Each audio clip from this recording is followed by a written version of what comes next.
آئیے ہم آیت الکرسی کو سماعت کریں۔ اللہ لا الہ الا ہو، اللہ ہے جس کے سوا کوئی معبود نہیں، وہی عبادت کے لائق ہے، اس کے سوا کوئی خدا نہیں، الہ نہیں، معبود نہیں۔ الحی القیوم، وہ آپ زندہ ہے، القیوم اور اوروں کا قائم رکھنے والا، یعنی وہ ہمیشہ سے زندہ ہے اور سب کو زندگی اسی نے عطا فرمائی ہے۔ لا تأخذہ سنۃ ولا نوم، اسے نہ اونگ آتی ہے اور نہ ہی نیند آتی ہے، وہ اونگ سے اور نیند سے پاک ہے۔ لہو ما فی السماوات، اسی کے لیے ہے جو کچھ آسمانوں میں ہے، وما فی الارض، اور جو کچھ زمین میں ہے۔ جو کچھ آسمانوں میں ہے اس کا بھی مالک اللہ ہے، اور ساری چیزیں، ساری مخلوق اللہ کی مملوک ہے، اور جو کچھ زمین میں ہے اس کا مالک بھی اللہ ہے۔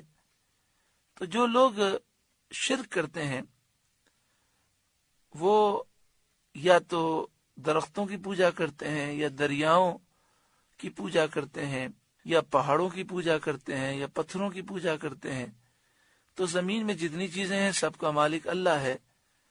تو مملوک کو خدا سمجھنا کتنی بڑی نادانی ہے۔ اور جو ستاروں کی پوجا کرتے ہیں، سورج کی، چاند کی، تو فرمایا آسمانوں میں جو کچھ بھی ہے اس کا بھی مالک اللہ ہے۔ تو جو خالق ہے اسے چھوڑ کر مملوک کی پوجا کرنا اور اسے خدا سمجھنا یقیناً یہ نادانی ہے۔ من ذا الذی یشفع عندہ الا باذنہ، اور کون ہے جو اس کے یہاں سفارش کرے اس کے حکم کے بغیر۔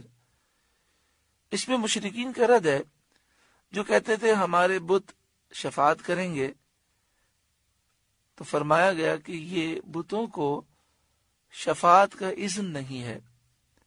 اللہ کے نیک بندے، انبیاء، اولیاء اور فرشتے شفاعت کریں گے، لیکن مومنوں کے لیے کریں گے، کافروں کے لیے کوئی شفاعت کل بروز قیامت نہ ہوگی۔ یعلم ما بین ایدیہم وما خلفہم، وہ جانتا ہے جو کچھ ان کے آگے ہے اور جو کچھ ان کے پیچھے ہے، یعنی دنیا اور آخرت کے سارے امور وہ جانتا ہے۔ جو پہلے ہوا، جو بعد میں ہوگا، وہی جانتا ہے حقیقی طور پر۔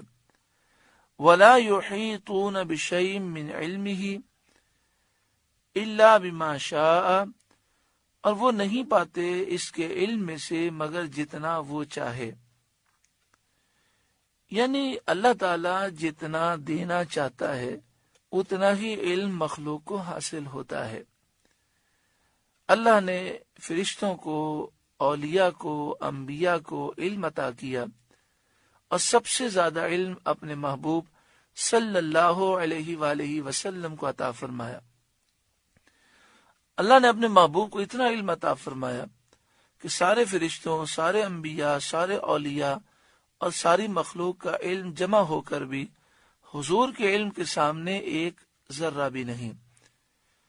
اور اللہ تعالی کا علم اس قدر وسیع ہے کہ ساری مخلوق کا علم سرکار دو عالم صلی اللہ علیہ وآلہ وسلم، انبیاء، اولیاء اور فرشتوں اور ساری مخلوق کا علم جمع کیا جائے تو اسے اللہ کے علم سے جو نسبت کی بات کی جائے تو اعلی حضرت امام اہل سنت امام احمد رضا علیہ الرحمہ نے یہ مسئلہ کئی مقام پر بیان فرمایا کہ اگر کروڑوں سمندر ہوں، اس کے سامنے ایک قطرے کا کروڑواں حصہ ہو، تو بتاؤ ایک قطرے کے کروڑویں حصے کو کروڑوں سمندروں کے سامنے کیا نسبت ہے؟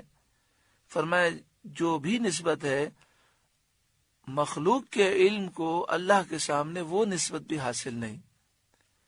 اس سے ایک وسوسے کی کاٹ ہو جاتی ہے جو اعلی حضرت امام اہل سنت پر الزام لگاتے ہیں کہ اعلی حضرت نے اللہ اور حضور کے علم کو برابر قرار دیا، تو یہ بات غلط ہے۔ اعلی حضرت امام اہل سنت نے جگہ جگہ یہ مسئلہ بیان کیا کہ مخلوق کا علم، حضور کا علم کبھی بھی اللہ کے برابر نہیں ہو سکتا۔ دوسری بات یہ کہ اللہ کا علم ذاتی ہے اور حضور صلی اللہ علیہ وآلہ وسلم کا علم اللہ کی عطا سے ہے، لہذا کسی صورت میں برابری نہیں ہو سکتی۔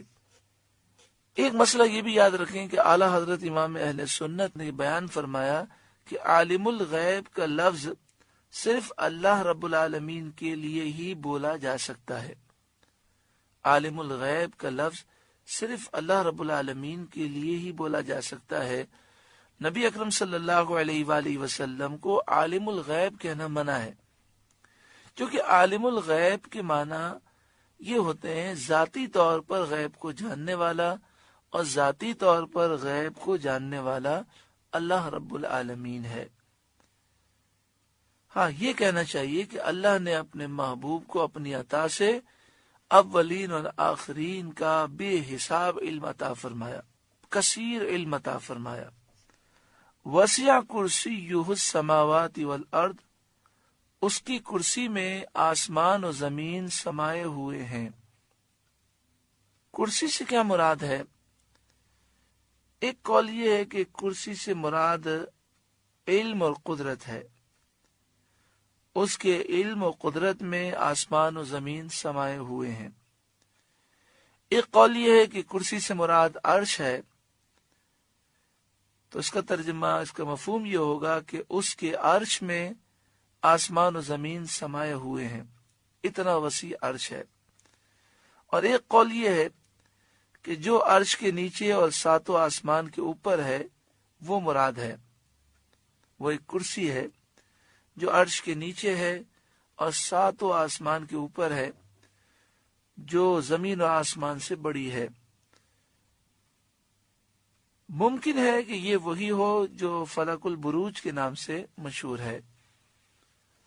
یہ بات یاد رکھیں کہ یہ عقیدہ رکھنا کہ اللہ تعالیٰ عرش پر بیٹھا ہے یا کرسی پر بیٹھا ہے، یہ عقیدہ صحیح نہیں ہے۔ اللہ تعالیٰ جگہ سے پاک ہے، سمت، ڈائریکشن، جہت سے پاک ہے، کھڑے ہونے سے، بیٹھنے سے، لیٹنے سے پاک ہے۔ اللہ تعالیٰ جسم سے پاک ہے۔ وَلَا يَئُودُهُ حِفْظُهُمَا، اور اسے ان کی نگہبانی بھاری نہیں۔ آسمان و زمین کی حفاظت اسے تھکاتی نہیں، آسمان و زمین کی حفاظت اس کے لیے کچھ مشکل نہیں۔ تو جب آیت الکرسی فرض نماز کے بعد پڑھیں اور یہاں پہنچیں وَلَا يَئُودُهُ حِفْظُهُمَا، تو اپنے دونوں ہاتھوں کی انگلیوں کو آپس میں ملا لیں اور ہلکا بنا لیں۔ سیدھے ہاتھ کی انگلیوں کو سیدھی آنکھ پہ رکھ لیں، الٹے ہاتھ کی انگلیوں کو الٹی آنکھ پر رکھ لیں اور 11 مرتبہ پڑھیں وَلَا يَئُودُهُ حِفْظُهُمَا۔ پوری آیت الکرسی تو ایک ہی دفعہ پڑھنی ہے، لیکن اس مقام پر پہنچ کر اسے 11 مرتبہ ریپیٹ کرنا ہے، وَلَا يَئُودُهُ حِفْظُهُمَا وَلَا يَئُودُهُ حِفْظُهُمَا۔ پھر جب 11 مرتبہ پڑھ لیں تو اپنی انگلیاں ہٹا دیں اور وَهُوَ الْعَلِيُّ الْعَظِيمُ پڑھ کر آیت الکرسی پوری کر لیں۔ پھر انگلیوں پر دم کر کے انگلیاں آنکھوں پر پھیر لیں۔ انشاءاللہ تعالی آنکھیں محفوظ رہیں گی، اس کا نور انشاءاللہ قائم رہے گا اور نور میں جو کمی ہوگی وہ دور ہو جائے گی۔ وَهُوَ الْعَلِيُّ الْعَظِيمُ، وہی ہے بلند بڑائی والا، وہی بلند و بالا ہے۔